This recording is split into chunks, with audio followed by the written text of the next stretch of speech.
Hey, what is up, everybody? This is Steve the Breach coming to you here today. I was just trying to basically think of wrestling videos that there is to make out there in the world, and just had to think of something that I wanted to talk about. And the one thing that really just kept coming to my mind was probably one of the weirdest things that I think I had ever seen in the history of pro wrestling, and that was about TNA Victory Road 2011. Of course, the main event, Jeff Hardy versus Sting.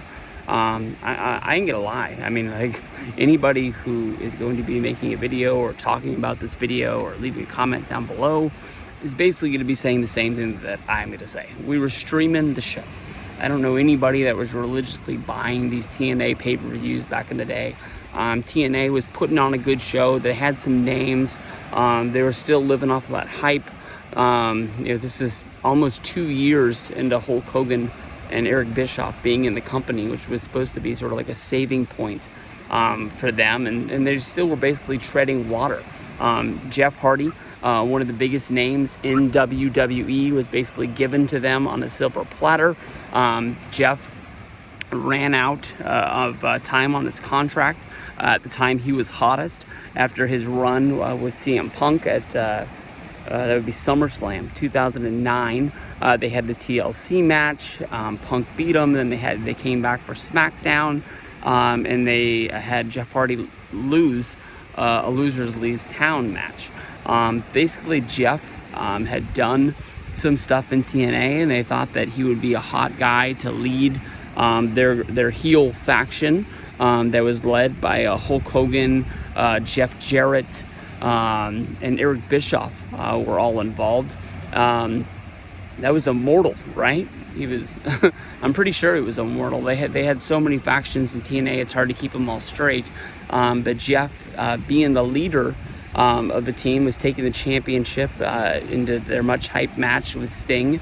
And the second Jeff Hardy's music hit to come out, we basically heard we heard the music, but the first time you see him, you know that he's not right as he walks down to the ring. This is probably one of the actual shortest matches that there is in the history of wrestling, where he wanders down to the ring. They take the belt from him. You can see that Sting is pissed once he's in the ring, and we've heard this from basically all sides of the matter. I mean, Eric Bischoff has talked about this on 83 Weeks. He comes down to the ring. He basically was trying to find some way to try and save this. He's the one that actually told Sting that there's not going to be a match. You're just basically going to roll him up, and the referee's got to count the pin no matter how bad it looks. I think Pritchard's talked about this. I think Pritchard's talked about this on Something to Wrestle With. I think he was in the company at that time. And basically says it was one of the most embarrassing things that he's seen in wrestling. Basically they knew that, Pritchard told this story because Pritchard had to run out of the truck because he actually saw Jeff Hardy in the parking lot going from his trailer to Gorilla, and they could tell that something was wrong backstage, and he had to alert Eric Bischoff to basically that we're going to have something really fucked up on TV. That's the story that Pritchard told on one of the TNA episodes. That thing came out on like a Thanksgiving. It was a special edition. That was a really good one, where he told stories like how the TNA wrestlers that were forced to attend the TNA Hall of Fame during their Bound for Glory pay-per-views were forced to pay for their own dinner that was provided for all the fans that were there who bought a ticket. But basically the TNA guys had to buy their own tickets to be there. That's just crazy. It's just good that they actually did these for people that they actually cared about. Sting, Kurt Angle, those are the two that I can really remember. I know that Hebner got in, but I don't think they actually did it. And Jarrett got in too as well, but I don't know if they actually did dinners for those guys. But I was at the Sting one, and man oh man, taking care of the TNA fans that bought their VIP ticket package to actually go to the show, get tickets.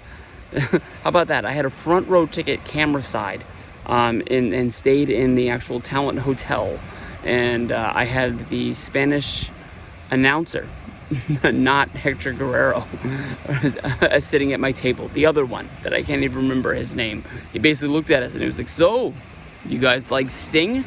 What do you guys think about him going to WWE?"